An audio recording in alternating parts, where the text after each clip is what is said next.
Morning. It's July the 10th, and we've harvested our potatoes out of this bed. And I've got the mounds here. We had 4 rows of potatoes, so we had some volunteer tomato plants that a friend dropped off to us. So I planted 3 of them in here, but I wanted to try to get a cover crop, starting to get into growing cover crops. We grew some winter wheat last year and it turned out great. We just harvested our wheat and our wheat berries, and I'm going to pull the straw down today, the wheat straw, because for the next 3 or 4 days we're going to get some rain. And a friend of ours gave us some of these organic chia seeds, and they say chia is very healthy for you, and it's a great cover crop. Usually takes between 120 and 180 days. So I think if I plant this stuff right now, today, then maybe by around the end of October, I can go ahead and cut it down and till it in the rows here. And the rows that we're going to plant the chia in will be where we plant our tomatoes or Marconi peppers next year. So I've never grown chia as a cover crop. You can see the seeds here. I've only grown winter wheat, and we had great success with winter wheat. So we're going to try this chia. I've watched some videos on it, and it's a beautiful crop to grow. It has beautiful flowers, purple flowers that draw in a lot of pollinators, so we'll get the benefit of that. And we've got 4 rows here, so let's sprinkle some of these chia seeds on here. We'll bring you guys along for the ride. And this is just an experiment. I've never done it, so we're going to see how it does. And if it works good, we'll try to maybe do this in the future for other areas where we're planting. I've got what appears to be, let me get this in the camera, like a tablespoon scoop. So I'm just going to take maybe a couple of tablespoons per row. I went in here this morning before we planted, and I just turned this soil in really nice where the potato rows were. So now I'm just going to go in here and throw a few spoonfuls per row, and we'll see what happens.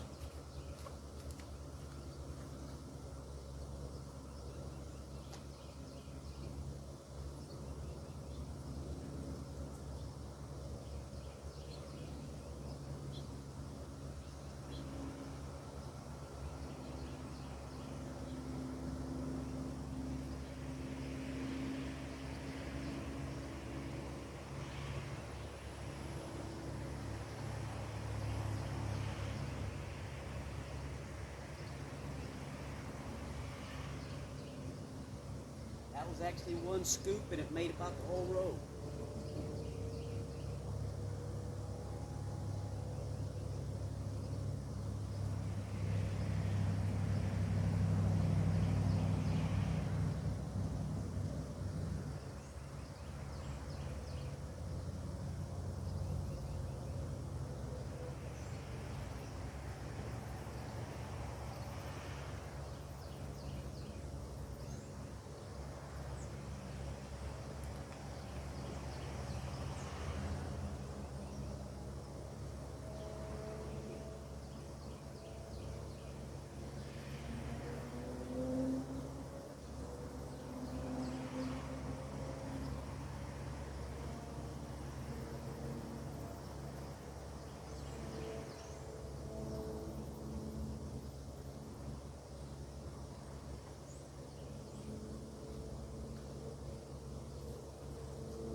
Well, that was one full scoop per row, and it lightly covered it, and I've never done this before, so I think what I'm going to do is go ahead and put another scoop in each row, and we'll plant it heavy.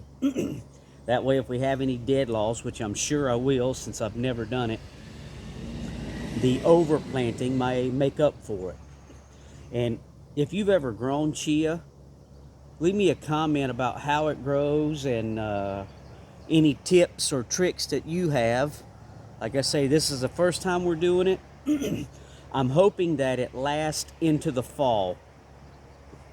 And what I may do is, if we get some good seed heads on this stuff by about October, November, I may come in here, excuse me, and cut the seed heads off to save, and then just leave the plants growing through the winter, and they'll eventually die off, and that'll leave some root mass in these rows to keep the soil from getting so compacted over the winter time. That's the game plan anyway, so we'll see how it goes.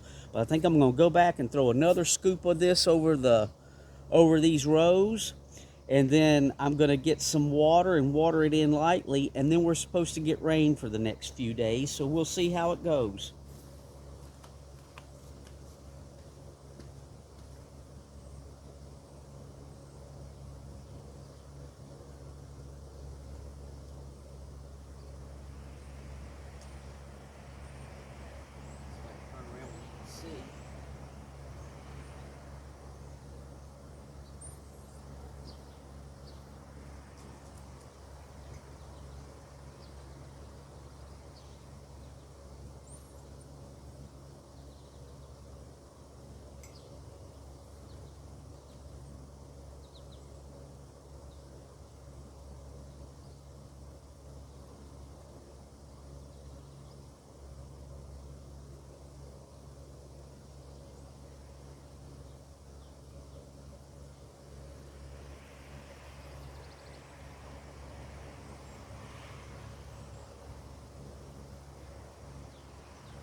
Now, I know when you were a kid and we got the little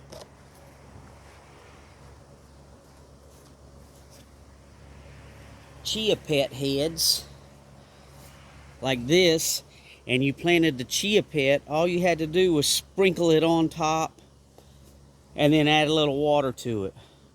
This I've actually filled with soil, and I've taken a streak right down through the middle and pushed in the soil and planted some winter wheat.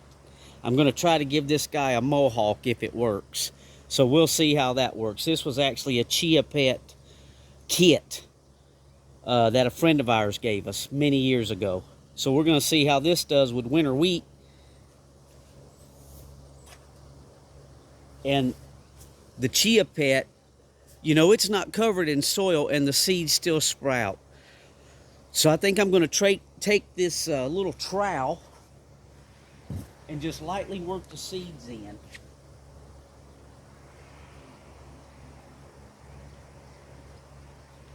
Not heavy at all, just barely go through here.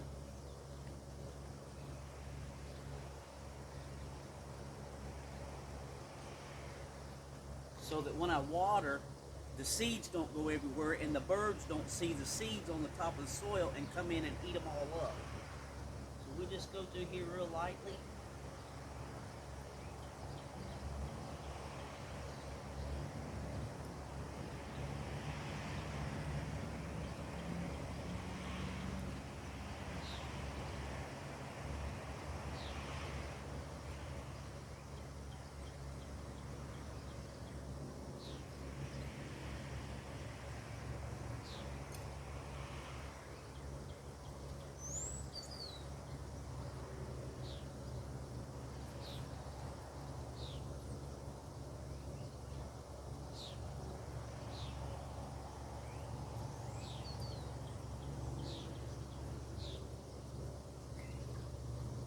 just lightly touching the soil and the seeds are disappearing.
That's it.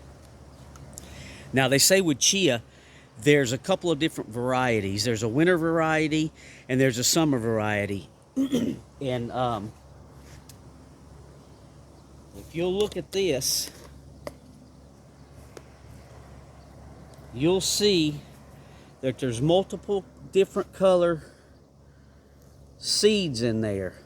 So I'm assuming this may be a blend of different chia seeds. I'm not sure. This is the first time I've done it. It's a gardening experiment we're going to do together. And now only thing left to do is get out my watering can and water it in. And the reason I didn't dig deep holes and plant these chia seeds are kind of like a carrot seed. They're tiny. You can see how tiny these guys are. And the rule of thumb with your seeds is, no matter what it is you're planting, the tinier the seed, the shallower you plant it. Like a bean seed, you could go down to probably 1/2 inch to 1 inch. But these things, like carrots, they're just kind of laid right on top of the soil and maybe in 1/8 of an inch to 1/4 inch deep. So for a rule of thumb for gardening, the bigger the seeds, the deeper you plant them. The tinier the seeds, the shallower you plant them. And these are just scratched into the surface. So when I water, it won't disperse them everywhere and the birds don't see them and tear them up. So I'm going to get these things watered and we'll keep you guys along for the ride. If you've ever thought about planting chia seeds, well, now you can see kind of like what it'll do if these things even sprout. I don't know. I'm assuming they will. They're organic chia seeds. We will see. I'll keep you updated. As soon as they start to sprout, Lord willing they do, we'll make another video. And as always, if you like the content of the channel, give us a thumbs up and like, share, and subscribe. Thanks for watching.